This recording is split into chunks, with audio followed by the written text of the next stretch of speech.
Britain, France, ये 8 देश थे G8। इसमें से 2014 में रूस को बाहर निकाल दिया सब, तो G8 जो था वो बच गया G7। तो G8 अब नहीं रहा, क्रीमिया की वजह से ही, यूक्रेन की वजह से ही ये मामला अभी आपको समझ में आ रहा होगा कि ऐसा विवाद हो रहा है। ये चलते आ रहा है, 2014 से ही चलते आ रहा है। तो वो हो गया G7 हो गया, जिसमें से रूस को बाहर निकाल दिया। उसके बाद 2015 में मिन्स्क एग्रीमेंट साइन किया गया। इस एग्रीमेंट में यूक्रेन ने कहा कि भैया हम लोग अब लड़ाई झगड़ा नहीं करेंगे, यूक्रेन भी ध्यान रखेगा कि यूरोप तथा अमेरिका का प्रभाव यूरोप में बढ़ने न दे। लेकिन सब गड़बड़ कब हो गया, जब यूक्रेन ने 2017 में कहा कि वो नाटो ज्वाइन करना चाहता है। नाटो का फुल फॉर्म होता है नॉर्थ अटलांटिक ट्रीटी ऑर्गेनाइजेशन। इसका स्थापना 1949 में हुआ था। वर्तमान में इसमें 30 देश आ गए हैं और ये 30 शक्तिशाली, कनाडा है, America, Britain, France, Italy, Germany, ये जितने खतरनाक देश है सब है। और ये मेनली रूस को काउंटर करने के लिए। और इस नाटो का आर्टिकल संख्या 5 कहता है कि नाटो के 30 देश किसी को मारे कोई दिक्कत नहीं है, लेकिन इन 30 में से किसी एक को अगर कोई दूसरा देश मारेगा तो 30 मिलकर मारेंगे। अब बताइए, यूक्रेन अगर नाटो का सदस्य बन जाएगा तो नाटो के नियम के अनुसार जो भी नाटो का सदस्य वहां किसी भी देश की सेना आपस में वहां जा सकती है। तो यूक्रेन जिस दिन नाटो का सदस्य बनेगा, अमेरिका की सेना यूक्रेन में भी आ सकती है। अब बताइए कोई देश कैसे बर्दाश्त कर सकता है कि उसका पड़ोसी देश जो उसी से टूटा हुआ है और उसके सीधाने ले आके दुश्मन को बैठा है और एक दूगों ने पूरा ग्रुप के दुश्मनों को बैठा है। अब अमेरिका यहां आएगा, अमेरिका एक को गोली चलाया और रूस भी चलाएगा तो हो गया नाटो के आर्टिकल 5 का उल्लंघन। अब पूरे 30 मिलकर मारेंगे तो अमेरिका यहां आके बैठ जाएगा और कमजोर स्थिति का जो फायदा उठा के उस पर हमला कर देगा और पूरा सेना का जमावड़ा लगा देगा। यही है मेन विवाद का जड़। इसमें यूक्रेन कुछ भी नहीं है, सारा विवाद फैलाया है अमेरिका और नाटो ने। बेचारा भुगत रहा है यूक्रेन। यूक्रेन को भी समझना चाहिए कि आप तब तक ही पैर फैलाइए जब तक दूसरे को तकलीफ नहीं हो। कोई भी देश अपनी राष्ट्रीय सुरक्षा को ध्यान में रखता है, ये जरूरी है। अब देखिए नाटो में इतने देश हैं, ये जितने रेड कलर के हैं सब नाटो के देश। अब आप ही बताइए, यहां पर रूस है, रूस के सिधाने इतने दुश्मन देश है। रूस अगर इनमें से किसी एक को मारेगा ना तो ये सब मिलकर मारेंगे। तो रूस को तो पूरी तरह से बर्बाद करने का प्लान है नाटो वालों का। यूक्रेन को सबक सिखाने के लिए रूस ने क्या किया, एक तो 2014 में क्रीमिया को हड़प लिया। क्रीमिया पे हड़पने के कारण ये एजोव सागर पूरी तरह से रूस के कब्जा में आ गया। इसके बाद यहाँ डोनस तथा लुहांस, ये 2 शहरों को, 2 जगहों को विद्रोहियों को खड़ा किया और अपने सैनिकों को यहां भेज दिया। और वो सैनिक जो थे वो सादी वर्दी में थे और विद्रोह कर दिए और कहे, और रूस ने इसको मान्यता दे दिया कि ये अलग देश है और इन अलग देश है और यहां अपनी पूरी तरह सेना उतार दिया। इसमें पूरी तरह रूस की सेना आ गई। यहां रूस की सेना पहले से थी। रूस बहुत ही सावधानी से चल रहा था। ये ऊपर का देश है बेलारूस, यहां रूस अपनी पूरी सेना भरे हुए हैं ताकि इधर से हमला करना होगा तो कर ही देगा। ये रूस है, इधर से हमला आराम से कर देगा। और यहां से तो रूस घुस ही चुका है, क्रीमिया में पहले से कब्जा किया था। ये नौसेना लगा के यहां से चल जाएगा, चौतरफा हमला कर देगा यूक्रेन के ऊपर रूस। यूक्रेन को यह समझना चाहिए, आने वाले खतरों को भांपना चाहिए। दूसरे के दम पर आप किसी ऐसे आदमी से अब खतरा नहीं मोल सकते हैं।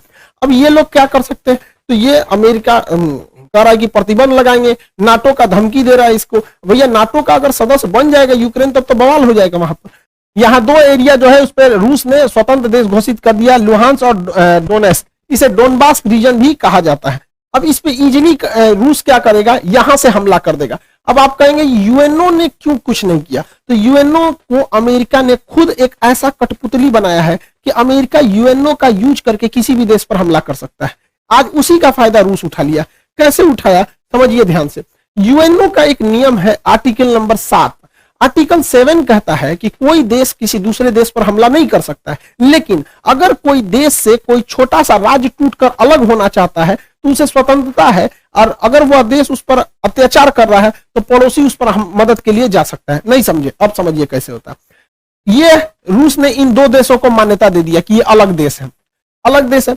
और आर्टिकल 7 यूएनओ का कहता है कि किसी भी देश की मदद के लिए दूसरा देश आ सकता है। तो यहां पर स्वतंत्र देश की मान्यता दे दिया, यहां किसी को प्रधानमंत्री राष्ट्रपति बैठा दिया और उसने लेटर लिख दिया किसको, रूस के राष्ट्रपति को, कि हमें सैन्य मदद दीजिए। और इसके सैन्य मदद के आधार पर इस पर हमला कर दिया यहां पर, और कह रहा है ये स्पेशल मिलिट्री ऑपरेशन है। युद्ध है नहीं, ये स्पेशल मिलिट्री ऑपरेशन है। यही तो किए थे अमेरिका ने अफगानिस्तान में, यही तो अमेरिका ने किया था इराक में, यही तो अमेरिका ने माली में किया, यही अमेरिका ने सीरिया में किया, यही अमेरिका ने लीबिया में किया, यही अमेरिका मिस्र में किया था, यही अमेरिका वियतनाम में किया था, यही अमेरिका कोरिया में किया था। तो जब अमेरिका करेगा तो गलत नहीं है, रूस कर दिया तो गलत है। यहाँ पर आर्टिकल 17 यूएनओ में कोई भी चीज बर्बाद, यूएनओ क्या कर पाएगा? एंटोनियो गुटेरेस फिलिस्तीन पिटाता है, क्या कर लेते हैं? कुछ नहीं। कश्मीर का मुद्दा आज तक अटका हुआ है, क्या कर लिया इन लोगों ने? तालिबानी जब अफगानिस्तान में आतंक मचा रहे थे, क्या कर लिया इन लोगों ने? ये कुछ भी नहीं है। यूएनओ मतलब कुछ नहीं, तमाशा है। अमेरिकी खुफिया एजेंसी सीआईए कह रही थी 16 फरवरी को सुबह 5 बजे रूस यूक्रेन पर हमला कर देगा। अरे बैल है ये रूस, जब तो बता के हमला करेगा। उस दिन हमला करना भी रहता तो नहीं करता, पहले से पता। तो रूस ने क्या किया, उस दिन पीछे हट गया। पीछे भाई, समुद्र की लहरें अगर पीछे हटती है तो सुनामी की पहचान होती है। गधों को लगता है कि पीछे जा रहा है वहां पे।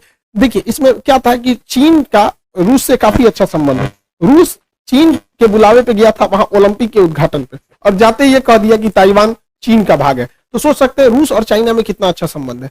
रूस से चाइना ने कहा था कि ओलंपिक हो जाने दो, विंटर ओलंपिक। तो बीजिंग विंटर ओलंपिक 20 फरवरी को खत्म हो गया, इस दिन लास्ट हो गया। और 21 फरवरी को व्लादिमीर पुतिन ने यूक्रेन में 2 स्वतंत्र देशों की घोषणा कर दी। अब समझिए ये स्वतंत्र देश की घोषणा क्यों की गई है? ताकि यूएनओ का आर्टिकल 7 का प्रयोग किया जा सके। और 23 तारीख को उन स्वतंत्र देशों ने लेटर लिख दिया पुतिन को कि हमें सेना की मदद किया जाए। और 23 तारीख को पुतिन ने क्या कर दिया, सेना से हमला कर दिया। ये युद्ध है ही नहीं, स्पेशल मिलिट्री ऑपरेशन है। किसके वजह से? यूएनओ के आर्टिकल 7 के वजह से। इस हिसाब से हम लोग भी पाकिस्तान में हमला कर सकते हैं। किस तरह से? वहां पर जो बलूचिस्तान है, वहां के लोग अगर लिख के दे देते हैं कि हमारी मदद कीजिए, तो हम लोग भी मार सकते हैं। आज यूएनओ क्या कहता है, जिसकी लाठी उसकी भैंस। इसी हिसाब से यूएनओ चल रहा है यहाँ पर। अब इसके बाद हमला यहाँ पर तेज कर दिया गया। रूस ने इसके ऊपर हमला कर दिया यूक्रेन पर। हालांकि जब यूएसएसआर का हिस्सा था तो यूक्रेन का काफी विकास किया था रूस ने। आप देखिए कैसे, ये है आपका यूक्रेन का काफी विकास किया था। जितने भी उस समय के जहाज बनते थे, MiG-21, आज भी MiG-21 यूक्रेन में ही बनता है। जितने पानी वाली जहाजें रूस के यूएसएसआर के समय बनी, सब यूक्रेन में। यूक्रेन के लोग आज इसको बनाना भूल गए हैं। हाल ये हो गया है, जब यूक्रेन पर युद्ध के बादल मंडरा रहे थे तो यूक्रेन के इंजीनियर जहाजें बनाना भूल गए थे। तुर्की को बोले कि हमारे लिए जहाज बना दो। तो ये तो यूक्रेन की गलती है। यूक्रेन में काफी विकास किया था। यूक्रेन में ही प्रीपेड शहर बसाया गया था, जहां चेर्नोबिल दुर्घटना हो गया था 1986 में, परमाणु दुर्घटना। उसकी राजधानी कीव के पास है।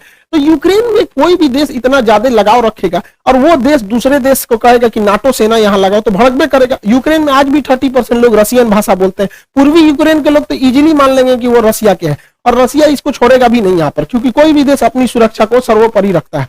यूक्रेन जो है आज भी जो सेना के हथियार बनते थे